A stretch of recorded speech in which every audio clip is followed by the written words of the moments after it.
Hi guys, in this video we are going to discuss basic of final account. Now बच्चा final account को समझने के लिए पहले आपको डबल एंट्री सिस्टम में अकाउंटिंग प्रोसेस क्या होता है वो जानना बहुत जरूरी है। तो जैसे कि आप स्क्रीन पे देख सकते हैं accounting process under double entry system. सबसे पहले इसका मतलब क्या होता है कि जब सबसे पहले कोई ट्रांजैक्शन होता है तो हम उसको कहां रिकॉर्ड करते हैं? जर्नल में। देन जर्नल से हम क्या बनाते हैं? लेजर। और लेजर से हम क्या बनाते हैं? Trial balance. करेक्ट। बट बच्चा आपने जर्नल किया, आपने लेजर किया, आपने ट्रायल बैलेंस किया, correct. But the point is जो हमारा सब्जेक्ट है that is book keeping accountancy, इसका प्राइमरी ऑब्जेक्टिव क्या है? देखो ऑब्जेक्टिव तो बहुत सारे हैं कि रिकॉर्ड्स मेंटेन करने से हमको फ्यूचर रेफरेंस ये वो फलाना ढिमका बहुत कुछ पता चलता है। But I am talking about the primary objective कि बुक कीपिंग करने का सबसे मेन ऑब्जेक्टिव क्या है। तो बच्चा प्राइमरी ऑब्जेक्टिव में सबसे पहला आता है to know whether my business is doing profit और लॉस। ऑब्वियसली ना, बिजनेस क्यों कर रहे हो? प्रॉफिट कमाने के लिए। तो प्रॉफिट हुआ या नहीं हुआ वो कैसे पता चलेगा? प्रॉपर बुक कीपिंग करने के बाद। Then next is to know the financial position of the business. Now what is this financial position? Business में एसेट्स कितने हैं, लाइबिलिटीज कितने हैं, कैपिटल कितना है, ये सब। तो बच्चा आपने जर्नल किया, बट जर्नल में कहीं पे भी आपने पूरे बिजनेस का प्रॉफिट कैलकुलेट किया? Then the answer is no. पूरे बिजनेस का एसेट्स लायबिलिटी को एक जगह पे लेके आए? Then the answer is no. Same way ledger में भी ऐसा कुछ नहीं हुआ, ट्रायल बैलेंस में भी ऐसा कुछ नहीं हुआ, करेक्ट। सो इस प्राइमरी ऑब्जेक्टिव को फुलफिल करने के लिए हमें क्या करना होगा? ट्रायल बैलेंस से और एक स्टेप आगे जाना होगा and we have to prepare final accounts. Okay.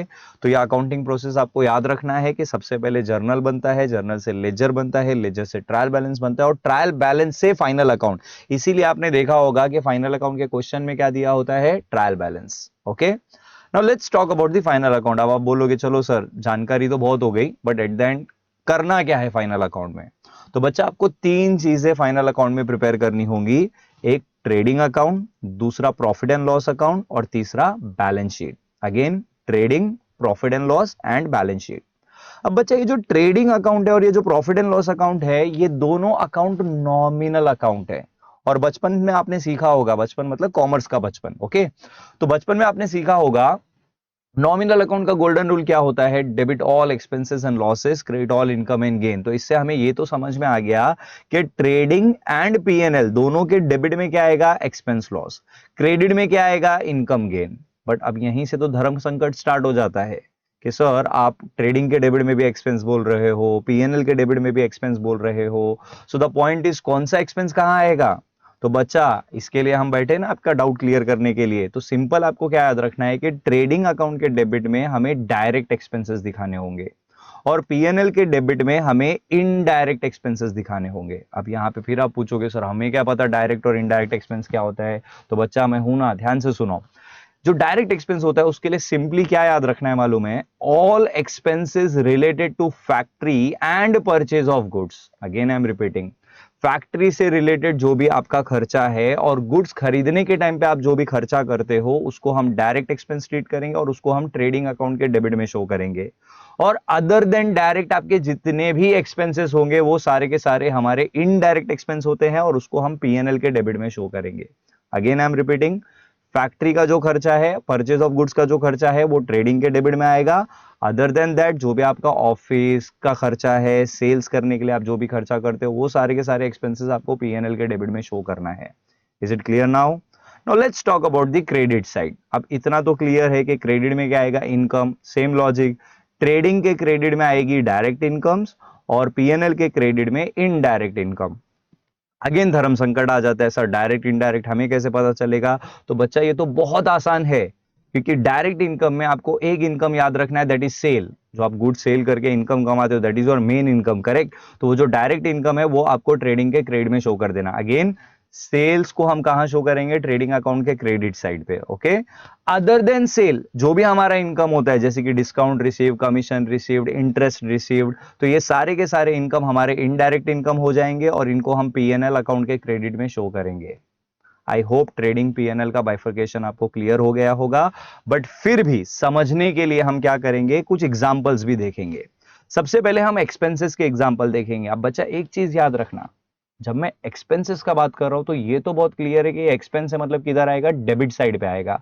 Whether it is trading और PNL doesn't matter, but debit में आएगा, ये क्लियर रखना। ओके, सिर्फ हमको डिसाइड क्या करना है कि कौन सा एक्सपेंस ट्रेडिंग में जाएगा और कौन सा एक्सपेंस पीएनएल में आएगा। Is it clear? चलो वन बाय वन डिस्कस करते हैं। सबसे पहले वेजेस। अब वेजेस के बारे में कुछ नहीं बोला है, तो जनरली हम वेजेस किसको पे करते हैं? हमारे जो फैक्ट्री के वर्कर्स होते हैं। तो जो भी हमारा फैक्ट्री का खर्चा है, थोड़ी देर पहले हमने डिस्कस किया था, इसको हम कहाँ शो करेंगे? Trading debit. तो वेजेस कहाँ जाएगा? ट्रेडिंग के डेबिट में जाएगा। देन सैलरी, जनरली हम ऑफिस स्टाफ को पे करते हैं, तो ये सैलरीज किधर लिखना है हमें? पीएनएल अकाउंट के डेबिट में। Then next one is carriage inward. अब बच्चा यहाँ पे समझना होगा, कैरेज का मतलब होता है transportation expenses. Again I am repeating, carriage का मतलब क्या होता है? Transportation expenses. अब ये जो ट्रांसपोर्टेशन एक्सपेंस है, ये हम दो समय पे कर सकते हैं, एक गुड्स खरीदने के समय और एक गुड्स बेचने के समय।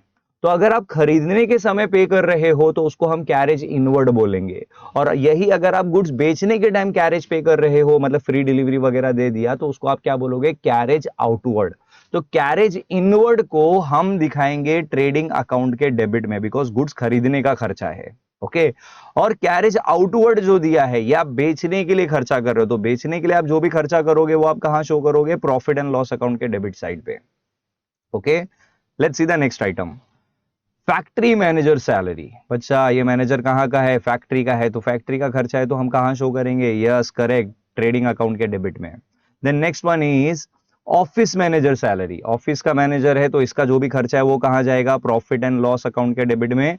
Then next one is sales manager salary, again ये भी कहां जाएगा? प्रॉफिट एंड लॉस अकाउंट के डेबिट में। Then next one is factory rent. Factory का खर्चा है तो ट्रेडिंग के डेबिट में जाएगा।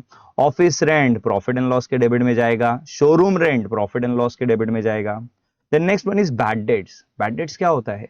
It is money which is irrecoverable from a debtor. जरा सिंपल लैंग्वेज में अगर मैं बोलूं, कोई मेरा कस्टमर है, डेटर है, जिससे मुझे पैसा लेना था बट वो भाग गया या चला गया, ठीक है, रीजन कुछ भी हो सकता है, बट मेरा पैसा तो डूब गया ना।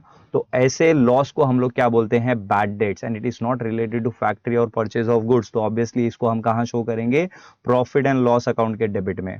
Then next one is advertisement, again खर्चा है but not related to factory, तो इसको आप कहां शो करोगे? प्रॉफिट एंड लॉस अकाउंट के डेबिट में।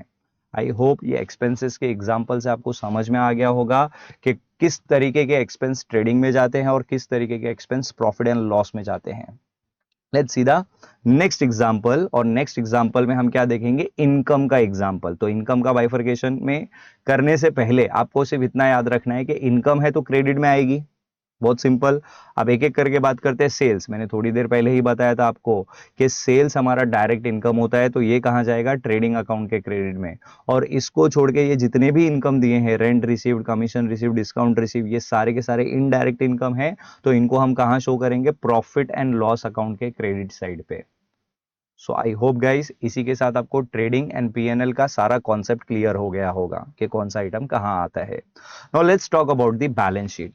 अब फर्स्ट ऑफ ऑल ध्यान रखना है कि बैलेंस शीट के आगे हमने अकाउंट वर्ड ये नहीं लिखा है, क्योंकि ये कोई अकाउंट है ही नहीं, इट्स अ स्टेटमेंट। इसके लेफ्ट हैंड साइड पे हम लोग लाइबिलिटी शो करते हैं और राइट हैंड साइड पे हम सारे बिजनेस के असेट शो करते हैं। अगेन लेफ्ट साइड पे लाइबिलिटीज, राइट साइड पे असेट। अब आगे बढ़ने से पहले लाइबिलिटीज और असेट का एक छोटा सा रिकैप ले लेते हैं। अब लाइबिलिटीज क्या होता है? जो हमारा कर्जा है, जो हमारे हमारे ऊपर उधार है, उसको हम क्या बोलते हैं? लाइबिलिटीज। अगर उसको सिंपल एक वर्ड में मुझे याद रखना है तो याद रखना एनीथिंग पेएबल। क्या बोला मैंने? Anything payable. क्योंकि आप जो कर्जा लेते हो, ऑब्वियसली हम शरीफ लोग हैं, हम तो वापस देने की नीयत से लेते हैं ना, सो मनी इज पेएबल, तो वो हमारा क्या हो गया? Liability. Is it clear? Anything payable.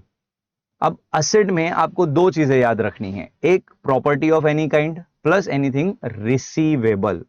Liability में क्या था? पेएबल, यहाँ पे क्या आएगा? Receivable, like debtor. और प्रॉपर्टी का एग्जांपल अगर मैं लूं, जैसे कि हमारे पास मशीनरी है, कंप्यूटर है, एसी है, बिल्डिंग है, ये सब हमारा क्या है? प्रॉपर्टी। मेरे पास 10 लाख कैश पड़ा है, एग्जांपल दे रहा हूं, तो ये भी क्या है? प्रॉपर्टी है, तो वो भी हमारा असेट है।